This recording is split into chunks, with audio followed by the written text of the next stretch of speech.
안녕하세요. 동포세계 김용필입니다. 네, 오늘은 2월 10일 월요일입니다.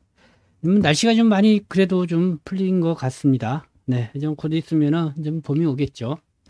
오늘도 좀 법무부 소식 좀 모아서 여러분들에게 아침 전해드리고자 합니다. 먼저요, 이 불법 체류자 지난해 이 단속 결과 이 법무부가 지난 2월 7일 금요일 날 보도자료를 통해 밝혔습니다. 주요 내용이 합동 단속이라든가 상시 단속을 쭉 진행을 한 결과 43만 명대로 높게 치솟던 이 불법 체류자 수가 이 40만 명대 밑으로 떨어졌다. 4년 만에 감소했다. 뭐 이런 보도 자료가 있습니다. 그래서 그 보도 자료 좀 여러분들에게 보면서 좀 말씀을 드리고요.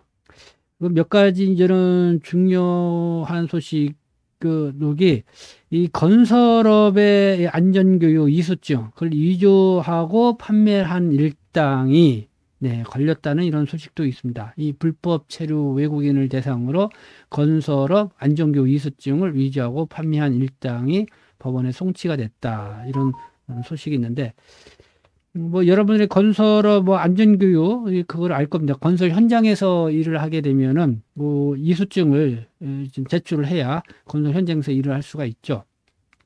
이 대전경찰청 형사기동대입니다. 건설 현장 팀장인 A씨 등 3명, 위조 이수증 제작을 의뢰하거나 구매한 내 외국인 64명을 불구속 송치했다. 이렇게 지난 2월 5일 밝혔습니다. 그러니까 2021년 9월부터 2024년 6월까지 건설 현장 취업이 필요한 불법 체류자나 취업 자격이 없는 외국인에게 위조된 이 기초안전보건교육 이수증을 7만 원에서 10만 원을 받고 이 판매를 했다. 네, 그런 내용이고 이 건설 현장 안전보건교육 이수증 이거는 산업안전보건법에 따라서 이 모든 이 건설 현장 근로자는 이 지정 교육기관에서 4시간 이상 이 건설업 안전보건 교육을 받아야 되죠. 그리고 이 이수증을 제출해야 건설 현장에서 일을 할 수가 있는데, 그래서 요런 또, 위조된 이수증을 또 이렇게 판매도 하고, 이렇게 했다. 이런 내용입니다. 그러니까 여기도 중국인 배우자 B씨와 가족 C씨 위조를 제한한 것으로 드러났다. 뭐 이렇게 보니까 중국인, 우리 중국 동포들도 관련이 되어 있는 그런 뉴스가 아닌가 생각합니다. 어쨌든 여러분들이 모든 신분증이라든가 뭐 이런 증 같은 거를 위조해서 행사할 경우 이 중대 처벌을 받는다는 거 좀 명심을 해야 될 것 같습니다. 자, 그러면 저는 법무부의 보도자를 보면서 이 불법 체류자 관련된 보도자를 한번 보도록 하겠습니다. 이 법무부가 체류 질서 확립을 위해서 지속적 단속으로 불법 체류 외국인을 이렇게 다시 30만 명대로 감소를 했다는 제목으로 지난 2월 7일 보도자를 냈습니다. 2023년부터 이 불법 체류 감축 5개년 계획 이거에 따라서 엄정한 이 단속 정책을 추진한 결과이다. 그래서 2023년 10월에는 43만 명에서 지난 달이죠. 2025년 1월 39만 4천 명으로 불법 체류가 크게 감소를 했다. 이런 내용입니다. 그래서 뭐 불법 체류 상시 단속 체계를 좀 구축하고 경찰 유관기관과 정기 합동 단속을 실시하고 어떤 그런 효과를 봤다는 거죠. 작년 역대 가장 많은 4만 5천여 명의 불법 체류 외국인이 적발이 됐고 그래서 4만 6천여 명이 또 자진 출국을 했다고 합니다. 2024년도에요. 그렇게 해서 4년 만에 다시 30만 명대로 불법 체류가 감소했다. 이런 거를 보도자료에 담고 있고, 2024년 불법 체류 감축 결과를 이렇게 설명을 하고 있습니다. 여기 보면은 지난해 그러니까 2024년 2차례의 정부 합동 단속을 실시했고 자체 상시 단속을 실시를 했습니다. 그래서 사회 안전을 위협하는 외국인 2,308명 그러니까 이 마약이라든가 무면허 또 대포차 운전 그런 사람들은 한 2,308명 정도가 됐다는 거네요. 그다음에 택배, 배달업, 건설업. 요 택배하고 배달업은 취업 활동을 할 수 없는데 이제 불법 체류 상태에서 이제 취업 활동을 했다는 것이고 건설 현장도 불법 체류 하면서 하는 분들이 좀 아는 외국인들이 많죠. 이게 국민 일자리를 잠식한 외국인 1,425명. 그래서 이들을 다 포함해서 45,442명의 불법 체류 외국인을 단속을 했다. 그리고 이제 강제 퇴거 조치를 취했다. 이런 내용이 있고, 또 불법 체류를 유발하는 환경을 차단하기 위해서 불법 취업, 또 불법 입구, 알선 브로커 460여 명을 적발을 했다. 그래서 그 중에서 27명을 구속하고 318명을 형사처벌을 했다.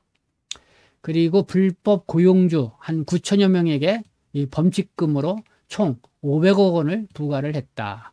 네, 불법 고용을 한 이런 내군 고용주들 9천여 명이나 됩니다. 네, 2024년도. 그래서 그들에게 범칙금으로 거둬들인 게 500억 원에 이렇게 부과를 했다. 이런 소식도 있습니다. 그리고 또 불법 체류 외국인의 자진 출국도 적극 유도를 해서 2024년에는 총 46,229명이 자진 출국을 했다. 그래서 전년 대비 한 7.3%가 증가했다는 거고요. 그리고 이렇게 자진 출국, 홍보, 불법 체류 감소를 위해서 국내에 있는 외국 공간과 12차례 거쳐서 계속 다 같이 협조 체계를 이루었다는 그런 내용이 있고, 그리고 특별 자진 출국 기간을 운영했죠. 지난해 9월 30일부터 저는 1월 31일까지 운영을 했는데, 그래서 이 기간 동안에는 21,042명이 출국을 했다. 이런 내용도 담고 있습니다. 그리고 불법 체류 발생률이 높은 이 무사증 입국, 네, 그래서 이제 태국인들이 이 불법 체류자가 많이 있었는데, 네, 요것도 이제는 2021년 9월부터 전자여행 허가제로 이렇게 이제는 운영을 했죠. 그래서 이 무사증 입국으로 인해서 불법 체류자가 많이 늘어났었는데 그게 많이 줄어들었다. 네, 그런 내용이 있습니다. 김석우 법무부 장관 직무대행 이렇게 얘기하고 있습니다. 이 법무부에서 추진 중인 신출입구 이민정책은 불법 체류로 인한 사회 경제적 갈등 방지가 필수적이다. 그리고 이를 위해서 올해에도 일관된 상시 단속 체계를 유지하는 등 엄정한 체류 질서 확립을 위해 최선을 다하겠다. 네, 그래서 지난해 올해에도 불법 체류 단속을 계속 더 강화하겠다. 뭐 이런 취지의 이 법무부의 이 보도자료를 볼 수가 있습니다. 이렇게 불법 체류 단속이 강화된다고 하니까 사실 이 뭐 중국 동포들을 상권에도 좀 영향을 미치는 것 같습니다. 이 중국 동포들이 많이 또 상권을 이루고 있는 곳이 또 뭐 중국인들도 많이 있지만 다른 외국인들도 많이 이제 모여드는 그런 곳이죠. 그러다 보니까 아마 좀 많이 영향을 받는 것 같기도 하고, 또 이제 가리봉동 지역의 이제 새벽 인력 시장 같은 경우도 영향을 많이 받는 것 같습니다. 이 새벽 인력 시장 보니까 거기 새벽에 오는 사람들이 많이 크게 줄어들었다는 거예요. 네, 뭐 그런 상황입니다. 어쨌든 뭐 지금 법무부는 이 5개년 개혁 이렇게 해가지고 불법 체류자 단속 강화를 하고 있는 중입니다. 그래서 한 43만 명까지 많이 늘어났던 것이 그래도 40만 명 미만으로 이렇게 줄어들었다. 그 이어서 뭐 올해도 계속 단속을 좀 강화하겠다 뭐 이런 입장이고, 요즘 뉴스를 보니까 이제 이 마약과 같은 쪽 보니까 요즘 베트남인들이 그 마약을 많이 하는 것 같습니다. 그래서 지금 뭐 유흥주점, 베트남인들이 운영하는 우영주점이 전국 각곳에 있다고 하는데, 뭐 경찰들이 그런데 이제 집중 단속을 해서 제가 보니까 뭐 상당히 많이 이렇게 마약 단속에 걸린 것 같습니다. 이 마약, 네, 우리 동포분들은 최대한 좀 마약 단속이 강화되고 있다고 하니까요. 여기서 각별히 좀 하고, 뭐 원래는 마약 하시면 안 되죠. 네, 그런 좀 건전한 국내 체류하면서 그런 문화를 말아갔으면 좋겠습니다. 요즘 한국 사회 전체적으로 이 마약 사범이 많이 늘어나고 있다고 해서 더 비상인 그런 상황인 걸 또 참조해 주셨으면 좋겠습니다. 네, 오늘은 이렇게 2월 10일 월요일 아침인데요. 이 법무부와 관련된 이런 소식 여러분들에게 전해드렸습니다. 네, 지금까지 시청해 주셔서 감사합니다. 저는 동포섹신 대표 변장 김영필이었습니다.